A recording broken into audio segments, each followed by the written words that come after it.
No, stay where you are. Do not break the stillness of this moment. For this is a time of mystery. A time when imagination is free and moves forward swiftly, silently. This is the haunting hour.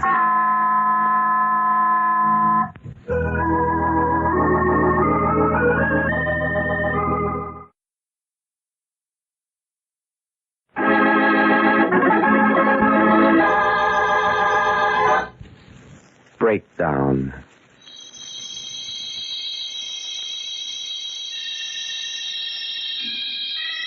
Sybil Wells' gray head lies wearily on her pillow.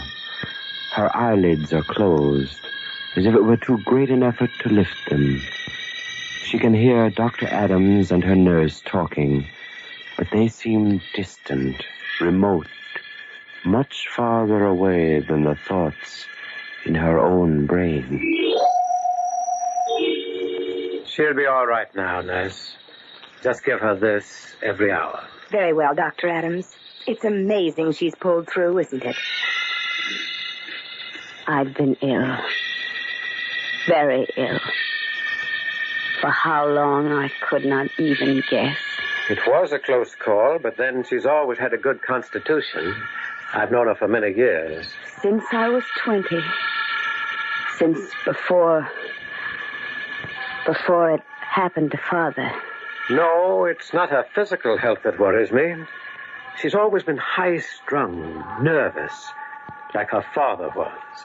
Before, well, I suppose you know. Not my physical health. What does he mean? Why must he tell her that Father died in an insane asylum? Poor Mr. Courtney. His family had to commit him. Mad as a March hare, of course. But each time I'd visit his cell, he'd plead that he was sane. Yes, he'd plead he was sane. And his eyes would be wild and desperate. And dead of hope. Sybil, I'm not mad. You're the only one who loves me, who cares if I live or die. Please, make the doctor understand. I've been railroaded here, Sybil, because I had money and they wanted it. Oh, Daddy, I have to go now. You don't believe me. You don't believe me either. Oh, of course I do. No.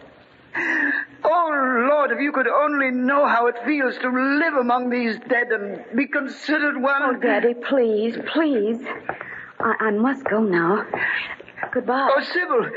Sybil, I swear I'm sane. Sybil, I'm sane. I swear. Tragic case. Well, I'll drop in tomorrow to see how she's doing. Madness. The horror of vacuum. I guess I'd always feared it.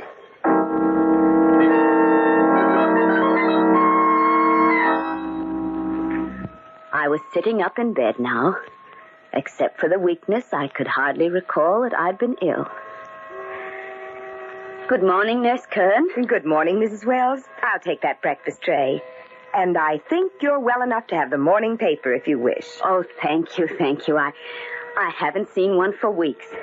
I settled back against the pillows and began to read. Earthquake, followed by fire, was yesterday for 33 miles along the shore. 14 people were many more injured. Authorities have the damage $4 million. It didn't make sense. I read another sentence, and then a different article. What was wrong with me? Oh, of course, my eyes. I'd been ill for so long, that's all it was. Nurse! Mrs. Curran! Yes, Mrs. Wells? Nurse, will you please read this newspaper to me? Why, of course. Is anything wrong? You look so... Oh, no, everything's fine. It's just my eyes. I see. Well, what shall I read? This one. Earthquake followed by fire was yesterday for 33 miles. She read on. Her face was grave, and slightly bored. She showed no surprise, no puzzlement. The words made sense to her. It was only I who couldn't understand them. Only I to whom they were a senseless jumble. People learning... Stop it! Stop it!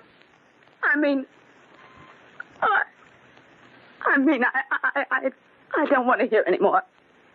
Please, just leave me alone, Nurse Curran. But, Mrs. Wells... Leave me alone, I tell you! Leave me alone!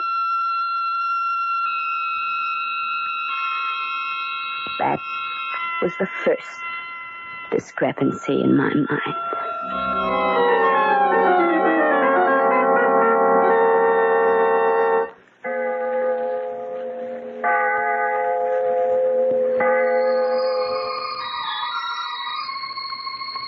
I don't know how long I'd been hearing the music. It had seemed all part of a dream. But then it began to unnerve me. It became frenzied and hating and evil. It sounded like all the demons of hell and the things of the night were after me. Make it stop! Make it go away! Please! Wells, what's the matter? Oh, it's all right now. It's all right. The music's gone away. The music. What music? For a few days after that, it didn't bother me. Not till early one evening. I'd rung for Nurse Curran twice.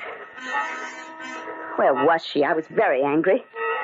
I got out of bed and went across the room to the door. Mrs. Curran! She was walking down the hall, her back toward me. And she had my little daughter by the hand.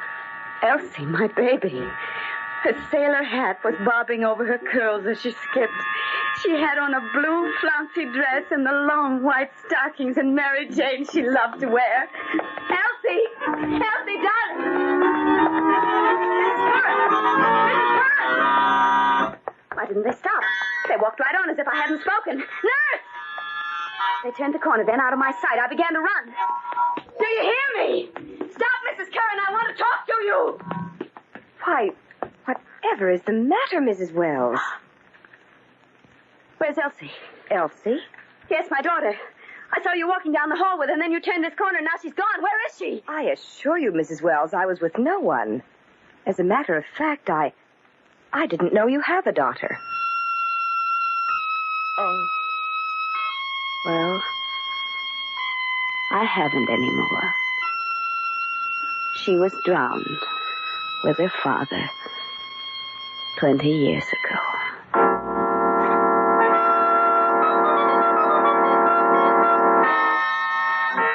I knew I had to be more cautious after that. For if Nurse Curran ever suspected, she'd tell the doctor. And I'd seen enough of those walls when I was a girl.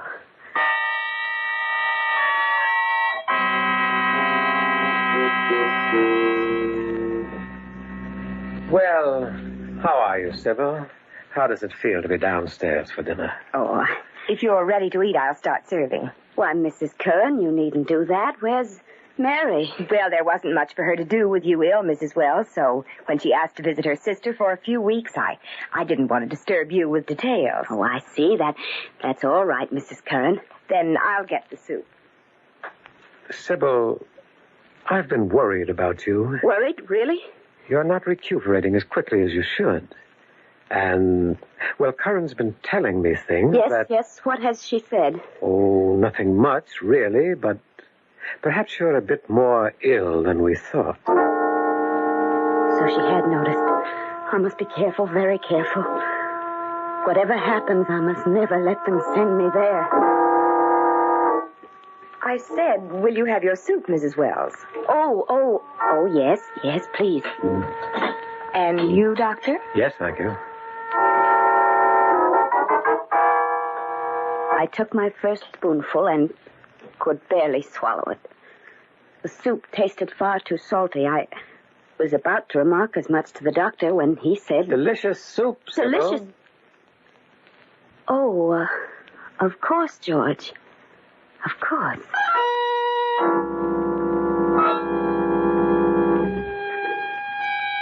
Sybil, What's wrong? You've hardly touched a thing all through dinner. Well, I guess I'm just not very hungry. Salt. Everything tasted of salt. First my sight, then my hearing, and now even this sense was playing me false. How long could I go on hiding what was happening to me?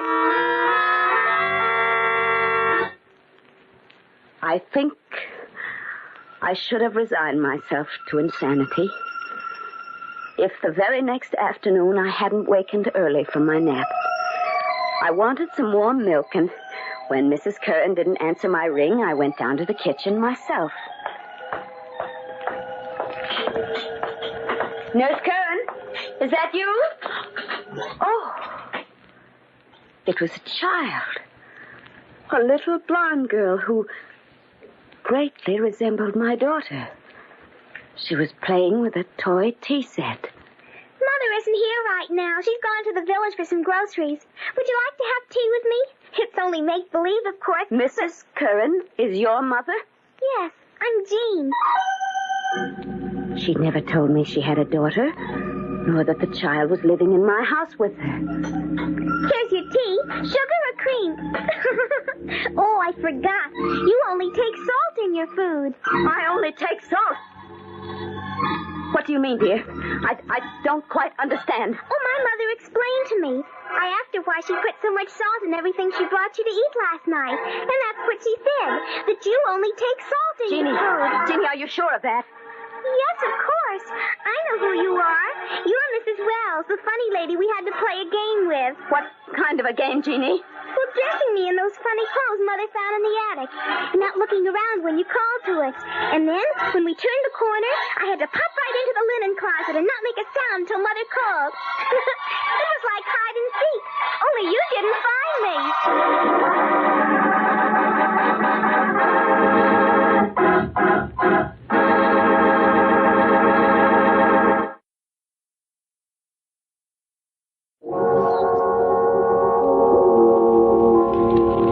Yes, it had been a hideous, twisted parody of hide and seek.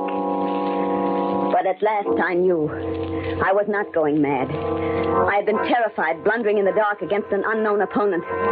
But the game was clear to me now, and the rules, and the tricks, and most vital of all, my foe. Nurse Curran had tried to drive me mad, was still trying, but I could fight her. I had to fight her, for the stake was my sanity.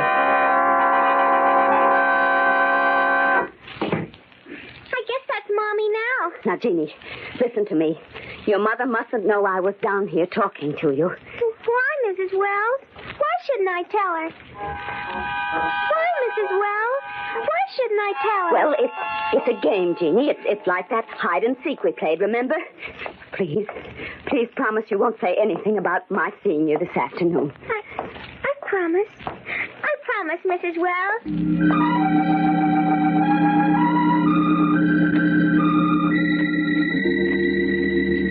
I needed patience now, and cunning. Mrs. Curran was trying to destroy my reason. I couldn't let her succeed.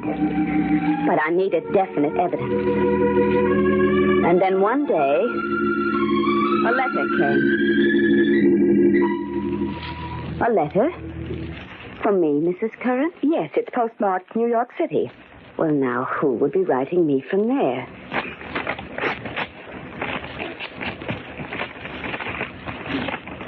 It's from my brother, Frank. He's coming to see me and bringing a friend of his along. Someone who can help me, he says. When does he arrive, Mrs. Wells? On the 24th, the 3:30 train. Well, he didn't give you much warning. That's today, you know. I wonder why he's coming. You're his sister, and you're ill. What better reason? Frank and I have always loathed each other. He's not traveling all this way for affection's sake. It might be nice if I met the train. Well, if you think he'd appreciate it, you're very much mistaken. By the time you get there, he'll probably have chartered the most expensive car in town anyway. Frank's a spendthrift and a wastrel. He ran through his share of my father's estate before Daddy was cold in his grave. Just the same, it would be a nice thing to do, wouldn't it, Mrs. Wells? Well, you You know where the car keys are if you insist on being polite. Go ahead and meet him.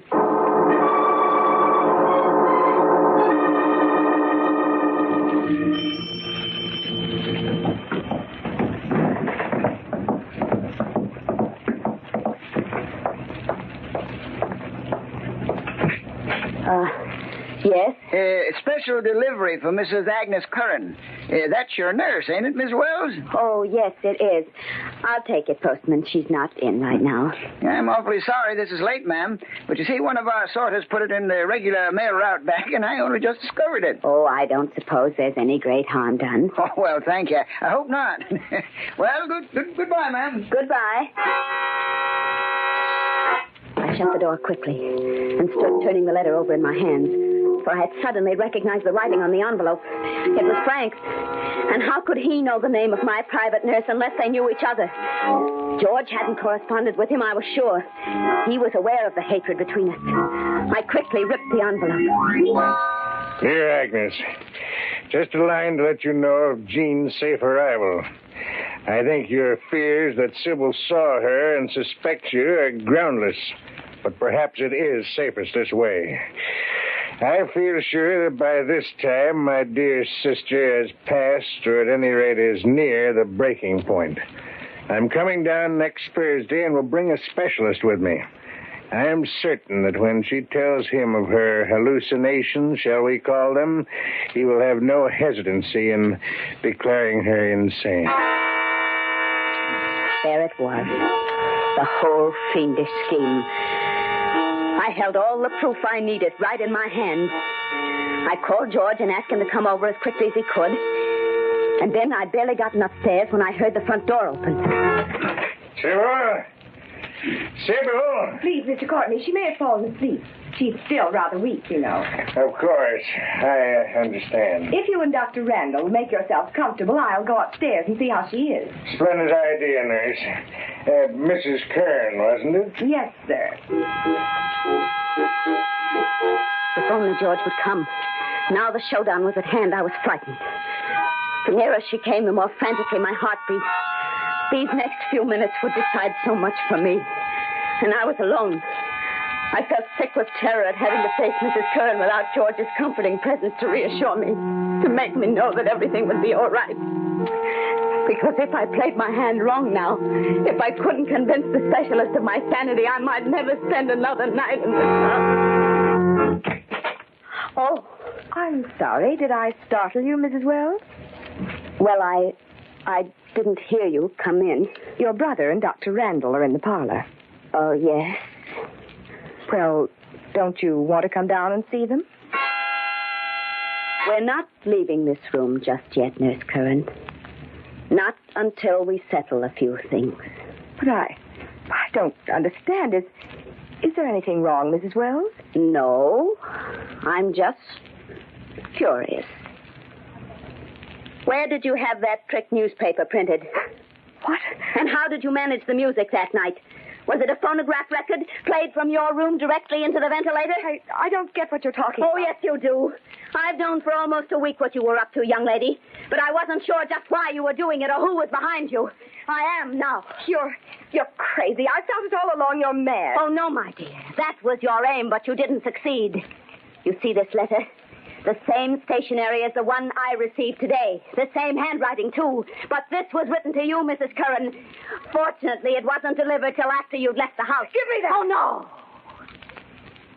no. No. You'll have to kill me to get that. And I'd rather be dead than be in an institution. And we wouldn't want too loud a scene with that specialist downstairs, would we? He's not in my brother's pay, is he? No. All right. You win.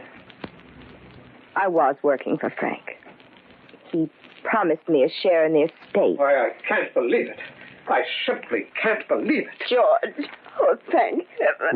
Now, Sybil, don't cry. You know, she almost had me fooled, Sybil. Well, here's the proof, George. A letter that Frank wrote to her. Dear Agnes, coming down next Thursday, declaring her insane. Sybil, you'd better go downstairs and bring Dr. Randall and your precious brother up here immediately. 10 minutes before, I'd gone down these steps an old woman. But everything was different now. The shadow had been lifted. I was free again. Well. My dear sister, Sybil. Don't you dare sister me, Frank. Why, Sybil, and here I brought Dr. Randall all this way to see you. To see me, indeed. To declare me insane so you could get your foul claws on the rest of Father's money. Sybil, what are you saying? I don't think I understand, Mrs. Wells. I told her she was... Mad? Insane? Yes, I'm sure you did. And it's no fault of yours that I'm not. Dr. Randall, a few weeks ago I was very ill. My brother took advantage of that by planting Nurse Curran with me.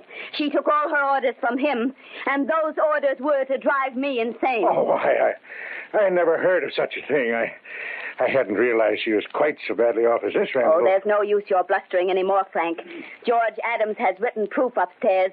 The letter you sent Mrs. Curran. Why, I never wrote her my whole life. I never met the girl till today. Suppose we go and see what this is all about. Well, Courtney? Oh, of course. As you say, Doctor.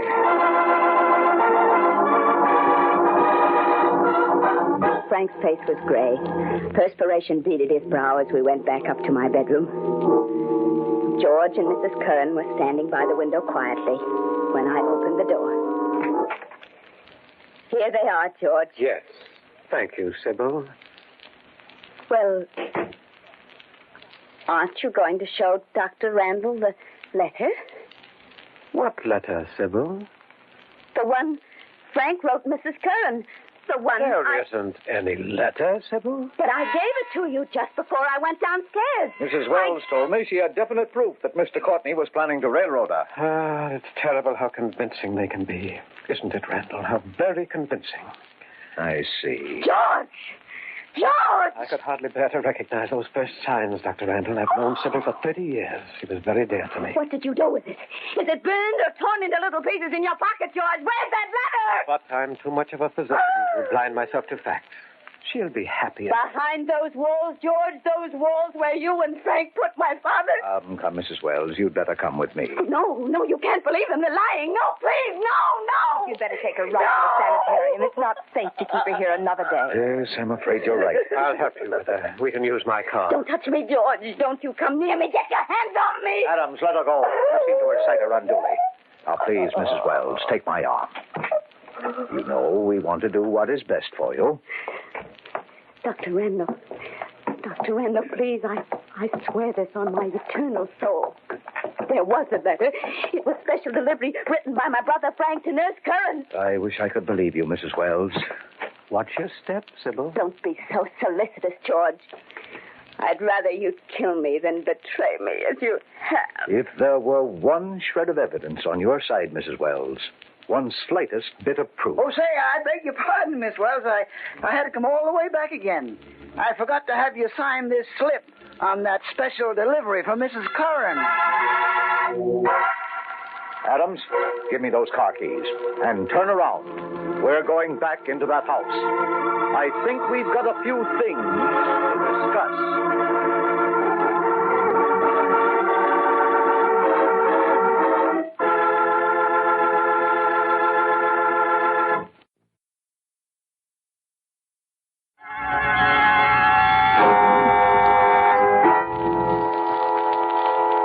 Shadows and stillness, mystery weaves a spell of strangest fascination, charging the mind with doubts and fears. For mystery is a strange companion, a living memory. In the haunting hour.